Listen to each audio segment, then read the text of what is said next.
So now I'm going to demonstrate nasopharyngeal suctioning and nasotracheal suctioning. Why exactly do we do this?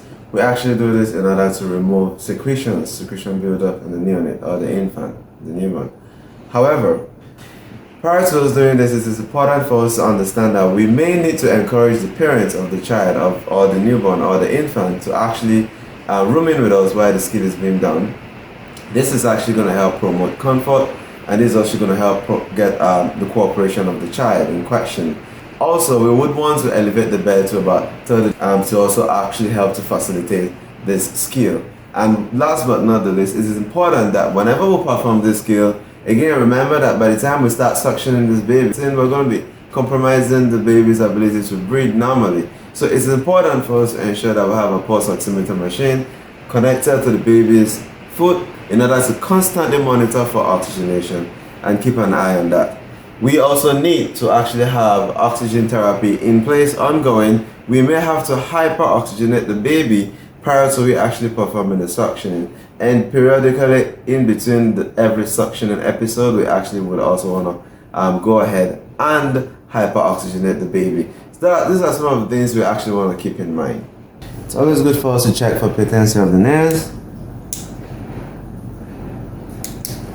And also ensure there's a pulse oximeter machine connected to the baby. Majority of the time, this will be connected to the baby's foot.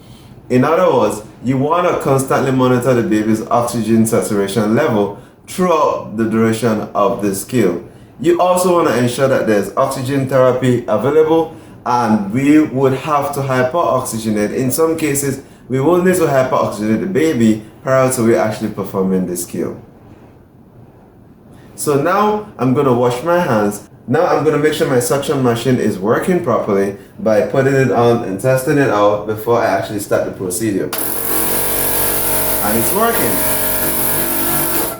We need to ensure that all our equipment are in order and everything is properly functioning. So now that we've got everything in place and we're ready to carry out the skill, I'll go ahead and wash my hands. And after washing my hands, I'm going to put on my sterile glove.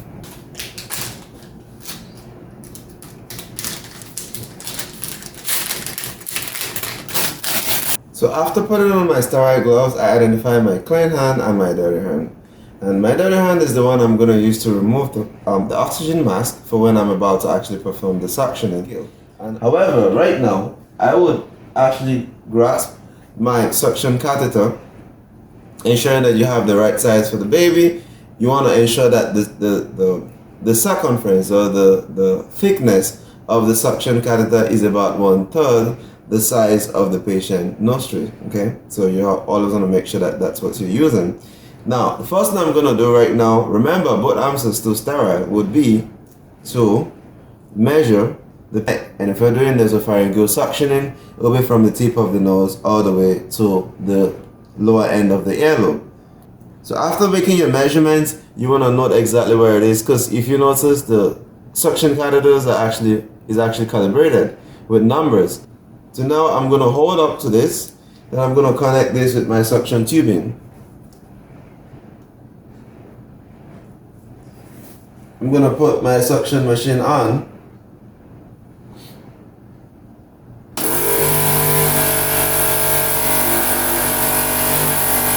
And we're going to make sure that our machine is working by opening the and then I'm going to lubricate my suction catheter.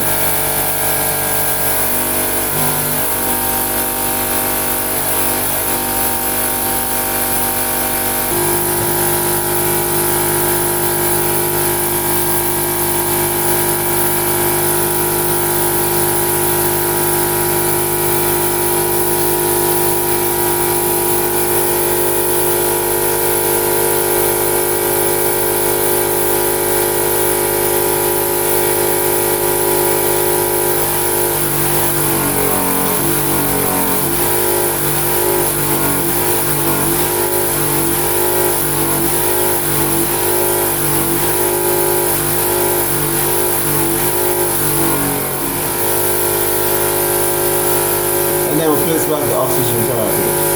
Note for the consistency and the color of the contents.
And now you're going to suction.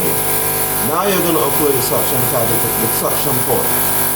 And you're going to open gently.